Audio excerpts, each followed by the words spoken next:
પ્રકૃતિ હાજર નથી, સ્વયં પોતે હાજર છે, પ્રત્યક્ષ બરાબર, પ્રગટ છે, હા બરાબર. પ્રગટમાં દ્રષ્ટા કોણે છે? પ્રકૃતિના દ્રષ્ટા છે, એટલે પ્રકૃતિના દ્રષ્ટામાં પ્રકૃતિ જુએ છે એનું વર્ણન આવે છે. હવે પ્રત્યક્ષ તો ત્યાં પ્રકૃતિ કે દેહ જગત છે નહીં, તો શું વાત આવે? ત્યારે કઈ વાતો આવે? પ્રગટ હોય તો પ્રકૃતિ સામે દ્રશ્ય હોય, બરાબર. તો એ પ્રકૃતિને જુએ છે, જાણે છે, એનું વર્ણન કરે છે. જયારે પ્રત્યક્ષ થાય છે પોતે, તો સ્વયં જ હોય છે, તો એ વખતે શું કરે છે? એ જગત પ્રકૃતિ હોતી નથી, તો શું વાતો આવે છે? કઈ વાતો? દેહ જગત હોતું નથી એવું ક્યાં કીધું?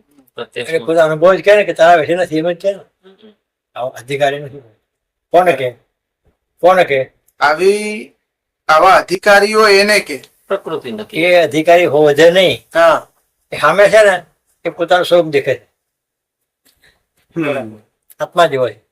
એને કહે છે કે તારા માણસ હોય. માણસ જોઈ નહીં કહેતા, પોતાને જ કહે છે, પોતાના સ્વરૂપનો જ કહે તારા વિશે. આમાં એક વાત આવી ને, હે બેઠું મને એ માણસ નહીં કહેતા, માણસને નહીં કહેતા.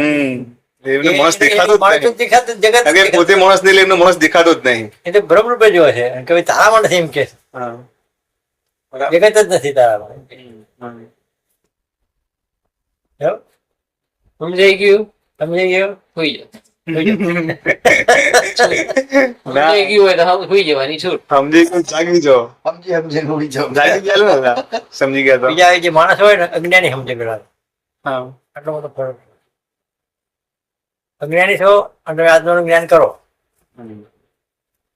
આત્મા હોય આવો શું કે બરાબર. તો ભગવાન શું કે આ પ્રકૃતિ તારા પણ છે, તું બ્રહ્મસી, તારા આત્મા ગોખવાનું નથી, તું છીએ. કોણ નહીં. હા. જાગવાનું ઊંઘવાનું આરામ નહીં આવતો. આત્મા પણ આવો આત્મા આવો કહેવાની જરૂર નથી, લક્ષણ બતાવવાની જરૂર નથી, પ્રકૃતિ જોવાની છે. આ પ્રકૃતિ તારા જુદી છે, તારે એ જોવાની છે. તારા ધારણ કરી પ્રકૃતિ તારું સાધન છે, બધા સાધનનો ઉપયોગ કરીને જીવ. પ્રગટ પણ બતાવો. હા શું એ માણસ રાખીને તું જુદો થાય તો એમ ના કે સીધું હાજરી તો પોતાની હાજરી નક્કી કરાવી નાખે. નિશ્ચય, હા, નિશ્ચય આપી જ દે, નિશ્ચય આપી દે, નિશ્ચય કરાવી દે, નીચે થઈ જ જાય. થઈ જ જાય. ગમે એવા પ્રશ્નો આવે ને એનો નિશ્ચય કરાવી આપી સ્થાપન થઈ જાય. નિશ્ચય અમને પેલા ભાઈ ખતરભાઈ કીધું હતું અમદાવાદમાં, ખબર છે? સુરત વાળો ડોક્ટર, વડોદરા વાળા, વડોદરા વાળો ડોક્ટર કોઈ હતા નવા, એ આ શંકર મકાન વાળા મકાન વાળા રે. હા, એટલે સમજાવતા ત્યાં ભાઈ કે પેલા સમજાવીને છાક્યા જયપ્રકાશ ના ખત્રી છાકીને પાછા આવ્યા. ત્યાં ભાઈ કે કેમ આવતા રહ્યા કે સમજતા ને, તો કે આપણે કે નિશ્ચય ભગવાન સિવાય થઈએ કે નિશ્ચય ભગવાન કોઈ કરાવીએ કે ના કરાય, બિલકુલ કે ના કરીએ કે તો શું પથો છો કે તારે કે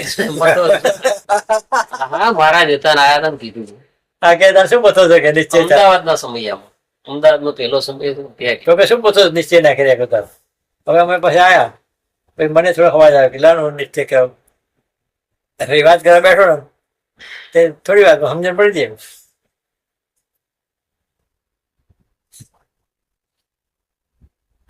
કીધું આમ નિશ્ચય થાય ગયો સમજે કોણ કે નિશ્ચય નિશ્ચય ના થાય. તો મારા જે રૂપક દ્રષ્ટાંતો જે આવે છે ને ઉદાહરણો, એ કેવા આમ ત્રીજા જેવા આવે છે, આમ ફટ બેસે છે. વાતો તો ખરી, અધિકનું જ્ઞાન નથી, પણ એ જે રૂપકો છે ને એ એમાં ટેસ્ટ પડે જે છે. એટલે એ વાત એ રૂપક થી શું થાય છે? એકદમ ફિટ થઈ આમ તો વાત બેઠી હોય છે, પણ રૂપક થી શું થાય છે? વિશેષ આખી આમ બેસી જાય, આખી ફટ દઈ. ટાઈટ થઈ જાય. હા, બસ ટાઈટ થઈ જાય. હા, રૂપક થી જડબી સલાક થઈ. વિચાર હવે જગ્યા ના ચરો ટંકા બધા આજ તો હવે તો ગઈ પેલી હા ઝુમઝુમ કરતી આવી ગઈ. દેહથી એટલે જીવ ભાવથી આત્મા જુદો છે તેવું જાણે છે, પણ પોતે સ્વભાવથી જુદો રહી શકતો નથી, તે પુરુષ છે. અહંકાર. જાણે ખરો જ્ઞાન સ્વભાવ ખેંચી જાય પુરુષ કહેવાય. વ્યક્તિ કહેવાય તો જ ખેંચાય ને. જાણે ખરો જ્ઞાન એ જ્ઞાની કહેવાય, પુરુષ છે. પણ ખેંચાઈ જતો હોય પેલા એમાં. હા, જાણે ખરા બધું ખબર પડે કે આમ થાય આમ થાય, પણ એને કરવા પણ લાગતું હોય. પણ એ ખેંચી જતો હોય કે બધું નાખે. હા, ખેંચાતો આત્મા કહેવાય. વ્યક્તિ નહીં ત્યાં પુરુષ હતું ખેંચાય.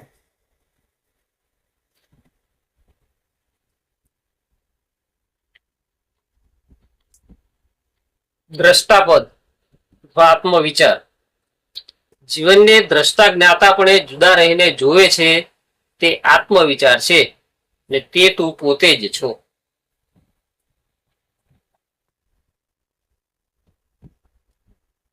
તો આત્મા પોતે સ્વયં જુદાપણે જોનારનો અનુભવ વ્યક્ત કરે છે, તે પ્રત્યક્ષ આત્મા છે, એટલે કે સત્પુરુષ છે, સ્વયં છે. આ તમે કહેતા હતા પેલામાં પોતે અંતરંગ રહી અને પ્રકૃતિને જુદી જુએ છે અને જાણે છે.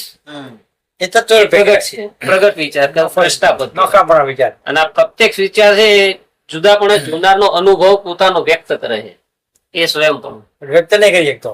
પેલો વ્યક્ત નહીં કરી શકતો, અંતરમાં જોવે છે ખરો, જુદો રહે છે. એટલે વાણીતા નહીં પહોંચતી. હા, વાણી નથી એમાં. બોલાતી નથી. હા, હા. વાણીતા નથી, બોલાતી નથી. હા, એ વાત એ આવી. દ્રષ્ટાપદ છે ને બોલાતી નથી. હમ. પ્રત્યક્ષ થાય તો જ બોલાય.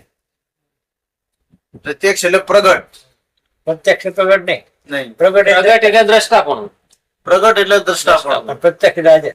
હાજર. એ દેહનો આખો ઉપયોગ કરે. એટલે પ્રગટ પછી ઉપરનું તત્વ હાજર થાય પછી બોલાય. હા, હા, પ્રત્યક્ષ વિચાર થાય. અને પ્રત્યક્ષ છે ને? આ પ્રગટમાં હજી પુરુષપણું હોય. પુરુષમાં હોય. આ પ્રત્યક્ષ કીધું ને, હું પરમાત્મા ભેગા આવે. નિશ્ચયાત્મક થઈ ગયું ને. એટલે જ મહારાજા મને પહેલો પ્રશ્ન થયો હતો કે ભાઈ આમાં દ્રષ્ટાપણું છે તો પ્રકૃતિ હાજર છે ને બોલે એટલે છે. અનુભવ જે આપે છે ને પરમાત્મા, પણ વિચાર રૂપે આપે. એટલે આપણે પરમાત્મા કહેવાય જાય ને તો શરૂઆતમાં તો કંઈક પૂરું થઈ જાય, તો હું વાત કરી બોલવા મન થઈ જાય, અને પરમાત્માને કહેવા માંડી પડે. અને જ્ઞાનનું ઠેકાણું ના રહે. બરાબર? પણ અંતર્ગત બોલ પરમાત્માનું હોય. એટલે નિશ્ચયના આધારે જ કહી શકાય, નહીં તો કહી જ ના જેટલી શકાય. ચોખવટ હોય એ નિશ્ચયાત્મક હોય. એટલું જ નિશ્ચયાત્મક. ને નિશ્ચયાત્મકના પણ એના આધારે જ આ વાત રજૂ કરી શકાય. તમે આ વસ્તુને જેમ સમજ્યા હોય તો પણ સમજાવો તમે શી સમજાવો? ચોક્કસપણે સમજાઈ શકો. જેટલી તમારી ચોક્કસતા હોય એટલી ચોક્કસતાથી સમજાઈ શકો. પણ તમે જેવું જો સમજાવો તો જેવું થયું શું આવું? મિશ્ર આવે, ભેળ સીડી જેમ. ભેળસેળિયું આવે. ભેળસેળ. નિશ્ચયાત્મક ના આવે, જેમ સેમ ના આવે, યથાર્થ ના આવે. એકદમ, હા, એકદમ ચોખ્ખું ના હોય એમ. ગંગોત્રીનું ગંગાજળ કેવું હોય, એકદમ ક્લીન. ભેદ પડે. એટલે આત્મા શેર ભેળસેળ ચોખ્ખો ચોખ્ખો આવે. ભેળસેળ વગર. સમજવામાં આવે. હમ. જ્યાં સુધી દેહ, જગત કે સમાજ દ્રષ્ટિમાં રહ્યા કરે છે ત્યાં સુધી ભય કે મોહ ઉપજવાનો પ્રસંગ આવે છે. એ પણ જ્ઞાનીને વિશે એક ખોટ છે. ખોટ જ કહેવાય ને, બરાબર? એ તો પુરુષ ના આવે. ખોટ કહેવાય. એટલે ખોટ હા, કહેવાય ખામી જ્ઞાનીની કહેવાય. દ્રષ્ટિ. જ્ઞાનની ખામી. જ્યારે દ્રષ્ટિમાં નિર્મળતા પ્રગટે છે ત્યારે જ દેહ ગેહાદિક સમગ્ર માયાનું ક્ષણિકપણું અને મિથ્યાપણું સમજાય છે, અને નિર્ભયતાના શિખરે બેસી પોતાના અવિભાજ્ય સ્વરૂપને નિહાળી શકે છે. દ્રષ્ટિમાં નિર્મળતા પ્રગટે. દાદાએ કીધું ને, મને વ્યક્તિ દેખાતો જ નહીં. દ્રષ્ટિમાં એ નિર્મળતા ને દાદા. માઇક ભાવ ના દેખાય. હમ. એને માઇક આકાર દેખાય રાગ કહેવાય. હા, રાગ. હા. બરાબર? સ્વાદ, રાગ, સુખ એ બધા માઇક કહેવાય. બરોબર. બરાબર? પ્રકૃતિ આદિક તત્વના ગુણદોષને બહુ વખત જાણ્યા અને સમજ્યા અને તેમાં પરિણામની શૂન્યતા પણ જોઈ લીધી, તો પણ જ્યારે જ્યારે દેહના પ્રસંગો અટપટા આવે છે ત્યારે દ્રષ્ટાપણું ચૂકી જવાય છે અને તેમના ભેગા ભળી સુખ દુઃખના ઉકેલ કાઢવા માટે મિથ્યા યત્ન કરીએ છીએ. પણ તે જો હે આ જાણતા હોય ને તો અમુક એવા પ્રસંગ આવે ને એમ બની જાય. હમ ખ્યાલ આવ્યો? હમ બની જાય. પણ એ આપણે બધી ખામી તો કહેવાય જ ને એટલી. ખામી તો આ એ વાયુ બને ત્યારે આપણે જાગૃત થઈ જવું અને ખામી સુધારવાનો પ્રયત્ન કરી દેવો કે હજુ મારા પણ આટલામાં રહી ગયું છે. આપણને ખબર નથી એટલે અવ્યક્ત કહેવાય. ખબર નથી આ રહી ગયું અવ્યક્ત પણ રહી ગયું કહેવાય. બરાબર? ભાન થઈ જાય આપણને એટલું જેટલું કે આ રાગ હતો તો વાત સુધરી જાય. તો એને અવસ્થાપન ના કહેવાય મારે? હે એને આને અવસ્થાપન કહેવાય? અવસ્થા પણ નહીં, અવસ્થા અવસ્થા પણ એટલે આ અમુક આ દેહની અવસ્થામાં આ કહેવાય ને હા, હા એ છું ને એ થયું આત્મા જ અવસ્થાથી જ છે. બરાબર. પણ પુરુષમાં એ કહેવાય ને તો દેહ ધર્યો છે ને આ બધું રે આવું એમ બરાબર. આ બધું કે આમ કીધું તો જતું ના રહે. ના ના, બરાબર છે. આ તો અવ્યક્ત પણ આખું જે નક્કી કરીને જીવન આવ્યું છે એ તો હમણાં હોય ને હા, એટલે શું થાય આપણે આમ રાખતા હોય પણ આપણું મગજ ગતું હતું દેખાતું હોય હમ, પણ એ પ્રકૃતિને જાણીએ એ છૂટા થઈ ગયા આપણે. અત્યારે મારું નક્કી કર્યું હતું અને અમુક આઈ પડ્યું એટલે કરવું જ પડે એવું તો હોય. ઘાટ થઈ ગયો હોય કે આ કરવું જ પડશે હવે. હા એવા વખતે જ ભેગા ભળી જવાય એ તો વાત એ ભળી જવાની વાત બરાબર. હવે એ ભળી જવાની વાત હોય એ ભળાતું ના હોય તો ભૂલી જવાતું. એટલે એ લખ્યું અહીંયા કે એ વખતે જાગૃતિ રહેતી નથી. હા એટલે એ જ્ઞાનની ખોટ છે, એ ખોટ કહેવાય એટલે ભૂલવણી આવી ભૂલવણી આવી કહેવાય. એ ભળી પાસે દેહ આત્મા કહેતો હોય બરાબર. બરાબર. કેટલીક વાર શું હોય ઉપચારિક કરવું પડતું હોય. કેટલું ઔપચારિક ઉપચારિક કરવું એટલે અંદર કરવું ના પણ કરવું પડતું હોય. એટલે રસ ના હોય પણ લેવડ કરવું પડે તો એ જુદી વસ્તુ છે. બરાબર. એ જાગૃતિ કહેવાય. અને પેલામાં પોતા પણ મને તો આવી જતું હોય એટલે ખોટ કહીએ. ખોટ કહેવાય બરાબર. એમ વાત આવું ઘટના બનતી હોય બરાબર. પણ આપણે પેલું સતત જ્ઞાનને ધારા હોય ને એટલે પણ બદલી જાય સુધરી જાય. સુધરતા કંઈક રહી તો નીકળી જાય. આપણે જ્ઞાન તમે કરો ને કે આમ નીકળી જ ગયું એવું નહીં બનતું બરાબર. ઘણા પ્રસંગ એવા બને કે આપણે એમાં પોતાના મની જાય બરાબર. તો જેટલી જાગૃતિ રાખો તમે એટલું એટલું બદલાય. એટલું આમાં બળવા જાય હું દ્રઢતા આવતી જાય અને પેલામાં ગૌણતા આવે. હું દ્રઢતા આવતી પેલા ગૌણતા આવતી બરાબર. અને નિશ્ચય વાળા પુરુષ હોય બળવાન તો પોતપોતાનો હાલ થઈ જાય. હાલ ના બે ફાડિયા થઈ જાય. જો હું આત્મા છું ને તો જીવ છે તો એના માટે સરળ પડશે. પણ એવું બળ ના હોય બધા એવું બળ ના હોય તો પણ સ્વીકાર થઈ જાય પાછું ભૂલી જવાનું પાછું ચાલુ થાય એવું થાય કે ભાઈ કે અમે રાખ્યા છે નિશ્ચયમાં એવું થાય. સંસાર તો કરવો જ પડે એવું લાગે. બીજું થાય છે મારે થાય જ ને હવે. કરવો નહીં પડતો થાય છે. હા એવું થાય. રસ વગર થાય છે. આવી રીતની ખોટ ટાળવા માટે માત્ર એક જ સાધન છે અને તે પ્રત્યક્ષનો નિરંતર સંગ, તે પણ સમીપે રહીને અથવા તો દૂર રહીને પણ. તે સિવાય બીજો કોઈ માર્ગ નથી. સમીપે રહીને પણ અમે જોડે જોડે રહી અથવા દૂર રહીને પણ દૂર રહીને વાત યાદ કરી વારંવાર. એનો સંગ એ જ ઉપાય છે, બાકી કોઈ ઉપાય નથી. વાત યાદ કરી વાર કે આપણે હાથ સાંભળીશું મેં જાગૃતિ આવી જાય. સંગમાં રહ્યો. સંગમાં રહેવા તો માયા આવી ના કે જોડે તો દૂર રહીએ તો આવી શકે પણ તો એમાં બળ રાખીએ તો માયા ઝાંખી પડી જાય.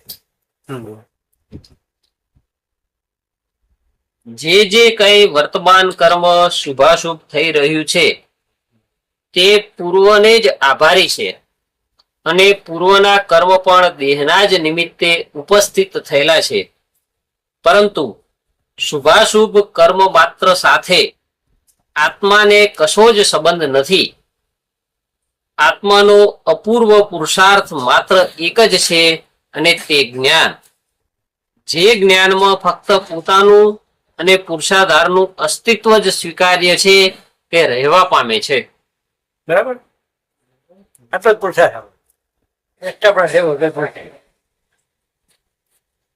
દાદા જે જ્ઞાનમાં ફક્ત પોતાનું અને પુરુષાધારનું પરમાત્માનું અચ્છા, અસ્તિત્વ જ સ્વીકાર્ય છે, રહેવા પામે છે.